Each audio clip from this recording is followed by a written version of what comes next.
When Burt Reynolds entered what would become his last interview, nobody in the room had any idea what was coming.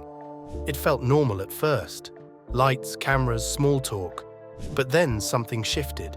People who'd worked with him for years suddenly went silent, almost as though they sensed a change before he even spoke. And for one brief moment, the unflinchingly confident Burt Reynolds the world knew stepped aside. He let his guard down in a way no fan had ever seen. What he said afterward stuck with everyone who ever heard it, and forever changed how they remembered him. Early life and career. Burt Reynolds was born Burton Leon Reynolds Jr.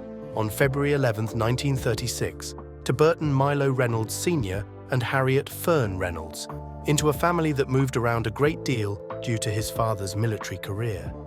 He had Dutch, English, Scots-Irish, and Scottish ancestry. Burt often claimed Cherokee and Italian roots too, though these weren't fully documented. Even his birthplace was in dispute. For years he said he was born in Waycross, Georgia, but later acknowledged he'd been born in Lansing, Michigan, where his family lived before his father was drafted into the Army. When his father was stationed at Fort Leonard Wood in Missouri, the family lived there for 2 years. While his father served overseas in Europe, Burt, his mother, and his sister lived with relatives in Lake City, Michigan. In 1946, the Reynolds family settled in Riviera Beach, Florida, where Burt grew up, made close friends, and earned the nickname Buddy. His father later became the city's chief of police. In high school, Burt was an excellent natural athlete. At Palm Beach High School, he became a standout football player, earning state-level recognition. Colleges noticed, and although he was first offered a scholarship by the University of Miami, he eventually chose Florida State University, where he played halfback. He even roomed with Lee Corso, who would go on to be an acclaimed football coach and sports analyst. But Burt's dream of a football career collapsed quickly.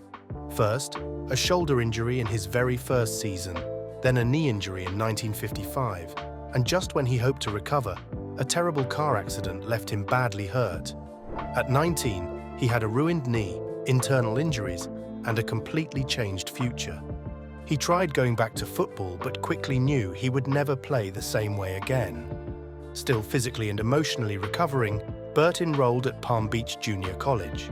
An English professor, Watson B. Duncan III, requested that he audition for a school play because he simply liked the way Burt read Shakespeare aloud in class. That small moment changed everything. He performed so well that he received a Best Actor award, was awarded a scholarship to a summer theatre program, and discovered acting, something he'd never even considered before. His early acting trajectory wasn't filled with glitz and glamour. He waited tables, washed dishes, worked as a bouncer, and took on any job that he could while chasing roles. He began to get small parts in television in the late 1950s, and he finally hit his first real break in the TV series Riverboat. However, due to disagreements between him and the lead actor and producers, Burt didn't last long on the show, which further hurt his reputation in Hollywood. Still, he persisted. He made countless guest appearances across big shows of the time, gradually gaining a name.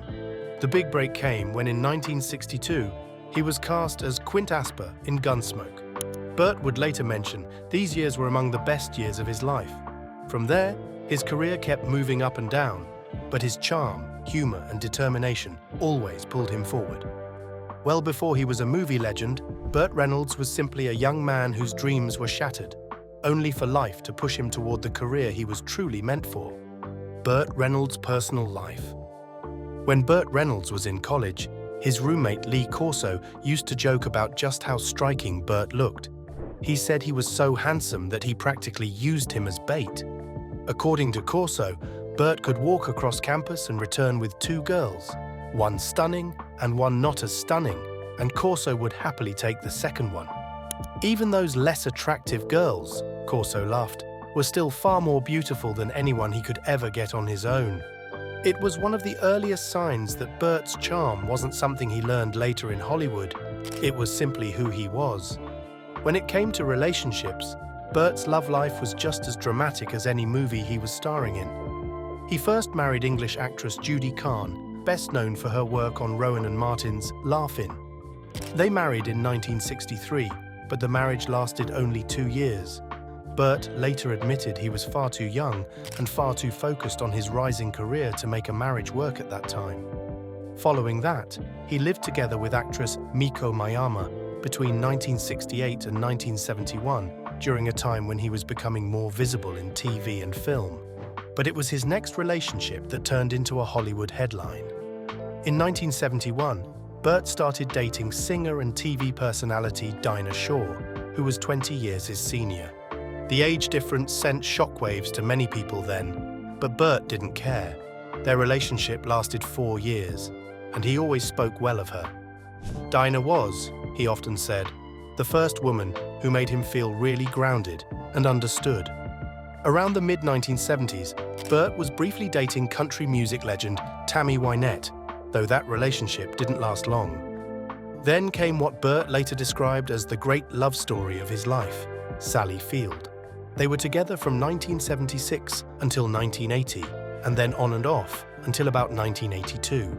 They starred in 4 films together and became one of Hollywood's favorite on-screen and off-screen couples. Even decades later, in a 2016 interview, Burt openly said that Sally Field was the love of my life, a confession surprising to many. A second marriage came later, in 1988, when he married actress Lonnie Anderson, one of the most recognizable stars on television at the time. They adopted a son together, named Quinton. But the marriage began falling apart when Burt became infatuated with a cocktail waitress named Pam Seals. What followed was a messy breakup, public accusations, and eventually lawsuits which were settled privately. Their divorce in 1994 marked one of Burt's most turbulent personal chapters. Burt Reynolds lived a life full of passion, heartbreak, and unforgettable relationships, each one leaving its own mark on him and his legacy. Burt Reynolds' life beyond Hollywood. Burt Reynolds was more than a movie star. He had lived a myriad of lives beyond the glittering arc lights, delving into the fields of sports, restaurants, and even theater. He enjoyed big, legitimate interests, and each side business reflected some piece of who he really was. Reynolds was an American football fanatic from day one. He once offered to Johnny Carson that he would have traded his Oscar ambitions for a chance to play in the NFL. That eventually led him into team ownership. He served as a minority owner for the Tampa Bay Bandits, a team in the now defunct USFL from 1982 through 1986. Even the team's name had his touch, a playful nod to his hit movie trilogy Smokey and the Bandit, along with Skull Bandit, one of his racing sponsors at the time. But football wasn't his only adventure in sports. Reynolds teamed up with his close friend and longtime collaborator, Hal Needham, to co-own a NASCAR Winston Cup Series team called Mach 1 Racing. Their car, the number 33 Skull Bandit, was piloted by Harry Gant and carried that same rugged energy people associated with Burt's on-screen persona. It was another example of how Reynolds blended his personal passions with business. His entrepreneurial spirit also pulled him into the restaurant world. In the late 1970s, he opened Burt's Place, a nightclub-style restaurant inside the Omni International Complex in downtown Atlanta.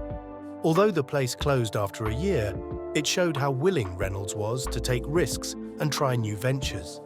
The idea appealed to him so much that he even named one of the buildings at his Florida estate Burt's Place. But one of his biggest non-film achievements was the Burt Reynolds Dinner Theater in Jupiter, Florida. Opened in 1979, this wasn't just a business, it was a passion project. Reynolds created the theater to train and encourage young performers who were dreaming of a future in show business. Local actors, new talents, and students all found opportunities on that stage. It eventually came to be called the Burt Reynolds Jupiter Theater and remained active under his leadership until 1989. After he leased it out and stepped aside, his presence remained with the venue. The structure later converted to become the Maltz Jupiter Theater, still in operation today as a renowned performing arts center. Reynolds also dabbled in Southern cuisine. In 1984, he opened a Fort Lauderdale restaurant called Burt and Jack's with partner Jack Jackson. Though it's since closed, it added another credit to his already lengthy list of creative endeavors. In partnership with Buddy Killen, He once invested in the Po Folks restaurant chain of home-style Southern cooking establishments. The concept was certainly charming.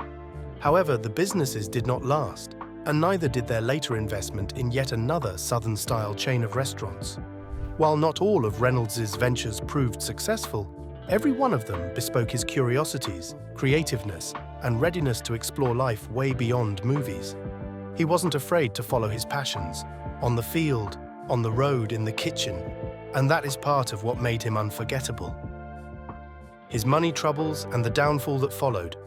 Even though Burt Reynolds was once one of Hollywood's highest-paid stars, earning up to $10 million a year at his peak, which would be around $48 million today, money seemed to slip through his fingers faster than he could make it. A big part of the problem was that, in spite of his charm and talent, Reynolds simply wasn't a good businessman. He had a habit of investing with his heart instead of with his mind, and those choices eventually caught up with him. One of his biggest financial mistakes came as a result of teaming up with music executive Buddy Killen, the man who also produced his 1973 album, Ask Me What I Am. They both invested in Po Folks, a Southern-style restaurant chain named after a Bill Anderson song. It didn't catch on. Instead of backpedaling, the two doubled down and put cash into another chain called Daisy's Diner, and that one fared no better. The harsh part: Reynolds had invested the money out of his own pocket, not through a company. So when the restaurants went under, Reynolds was left to absorb the entire financial blow. All told, these failed restaurants would take about $20 million off his net worth, a blow that would sink just about anyone. Things only got more complicated after his hit TV show Evening Shade was cancelled. His career cooled off, and the timing couldn't have been worse. At the same time, his messy and very public divorce from Lonnie Anderson became a tabloid obsession. Between legal fees, child support, alimony, and shrinking acting opportunities, Reynolds' finances were draining at a frightening speed. By the mid-1990s, he was running out of money. Then came another blow. In 1996, CBS, the same network behind Evening Shade, sued Reynolds for failing to pay back a $3.7 million loan. With massive debts piling up and income dropping, he had no choice but to file for Chapter 11 bankruptcy. He admitted that this situation was a mix of his expensive lifestyle, the high costs of his divorce, and the disastrous restaurant investments. He listed $6.65 million in assets during the bankruptcy filings, but more than $11 million in debt. The numbers made it clear. He was stuck deep in financial trouble. Still, after 2 tough years, he managed to pull himself out of bankruptcy and slowly rebuild. But the troubles did not end there. On August 16, 2011, Merrill Lynch filed foreclosure papers, claiming Reynolds still owes $1.2 million on his Florida home in Hobe Sound. That's a sad reminder that money problems continued to follow him long after his movie star days. He also lost one of his most prized possessions, the Burt Reynolds Ranch, full of memories and even smoky in the bandit filming locations. During the bankruptcy, it was sold. By 2014, the land had been rezoned for residential development and sold to K. Hovnanian Homes by the local school district that took ownership. All in all, Burt Reynolds' financial story was a combination of fame, risk-taking, bad luck, and poor choices, a reminder that even the biggest of stars can struggle behind the scenes, health struggles and injuries. The late Burt Reynolds spent most of his career playing tough, fearless characters. Behind the scenes, however, his body was constantly paying the price. He had several health problems throughout his life, many of which he was quite open about, especially during his visits to The Tonight Show starring Johnny Carson. In those interviews, Reynolds claimed that he struggled with hypoglycemia, a condition when one's blood sugar drops too low, and even confessed to anxiety, which fans never would have guessed watching his confidence on the screen. What many people didn't know was how much Burton pushed his physical limits. Early in his career, he worked closely with stuntmen, and even considered himself one of them. He was a proud, card-carrying member of the Stunt Performers Guild and did a lot of his own stunts, sometimes more than he should have. Because of that dedication, the Stuntmen's Association of Motion Pictures honored him in 2015 with the Richard Diamond Farnsworth Award. named after a stuntman who successfully transitioned into acting. Reynolds often mentioned how meaningful the award was because it recognized the part of his career he cared deeply about. But doing his own stunts had repercussions. In the 1972 film Deliverance, he famously went over a real waterfall, a stunt even the professionals deemed dangerous. Reynolds insisted on doing it himself. The result? He injured his coccyx or tailbone, an injury that gave him pain for years. In another film, The Man Who Loved Cat Dancing, a fight scene went wrong and left him with a hernia that required surgery. Still, none of those injuries compared to what happened on the set of City Heat in 1984. On the first day of filming, Reynolds was accidentally hit in the face with a metal chair. The blow caused temporomandibular joint dysfunction, or TMJ, a painful condition affecting the jaw. It left him unable to chew solid food, and he had to live on a liquid diet. He lost 30 pounds, which sparked rumors he had a serious illness. The constant pain led to prescription painkillers, and eventually Reynolds found himself battling addiction, a struggle that lasted years. As he grew older, the long-term effects of his stunt-heavy lifestyle began to catch up with him. In 2009, he underwent back surgery, the latest reminder of the wear and tear he had put his body through. Just a few months later, in February 2010, he had quintuple coronary bypass surgery, a major heart operation he would later say gave him a second chance at life. Through all of the injuries, surgeries, and health scares, Reynolds kept working and kept showing up with the same charm his fans came to love. His health struggles were a reminder that even the strongest stars carry pain the public never sees, and that Burt Reynolds pushed himself harder than anyone ever realized. Burt Reynolds' final days. Burt Reynolds died on September 6, 2018, from a heart attack that occurred at the Jupiter Medical Center in Jupiter, Florida. At 82, the news still hit Hollywood and his global fan base very hard. Despite several ups and downs in his career, Burt was a beloved figure whose work shaped decades of film and television. 2 weeks after his death, his ex-wife Lonnie Anderson and their son Quinton held a private memorial service for him in North Palm Beach, Florida, on September 20th. It was an intimate gathering, but one full of people who had deeply mattered in Reynolds' life. Present in the occasion was Sally Field, whom he once described as the love of his life, Hall of Fame FSU coach Bobby Bowden, old friend Lee Corso, and quarterback Doug Flutie. It was a quiet goodbye for a man who spent his life under bright lights. Reynolds was cremated, and his ashes were given to his niece, Nancy Lee Brown Hess, someone he was very close to. Later, on February 11, 2021, he was interred at the Hollywood Forever Cemetery, a resting place for many iconic stars. That September, a bronze bust of Burt Reynolds was placed there, a tribute that fans still visit. On the day he died, Antenna TV paid its respects by airing a 1982 episode of The Tonight Show starring Johnny Carson, featuring Burt in a fun "This Is Your Lifestyle" segment. It was a warm reminder of how often he lit up Carson's stage and how much joy he brought just by being himself. The media of Atlanta also reflected on how Reynolds has transformed Georgia into a major filming destination. He was one of the first big stars to shoot major movies there, and incredibly successful ones at that. Today, Georgia is one of the biggest film hubs in America, and Reynolds helped spark that movement. Even his favorite Florida State University football team did their part to honor him. For the remainder of the 2018 season, players sported helmet decals that read "Ban 1", stylized just like the license plate from the iconic Trans Am in Smokey and the Bandit, complete with Burt's signature. It was a small gesture, but one that was touching for the man who had always supported them. In 2020, his niece Nancy Lee Hess produced a documentary and biography entitled "I Am Burt Reynolds", allowing fans an inside look at who he really was off-screen. In terms of legacy, Burt Reynolds was more than just a movie star. He was a symbol of classic American masculinity. Critics repeatedly called him effortlessly charming, playful, and magnetic. His early roles were all about confidence, humor, and physicality, while later in his career, he surprised those who thought they knew his depth with deeper, more soulful performances, reflecting his own life experiences. Actor Michael Chiklis once shared how Burt Reynolds helped save his career.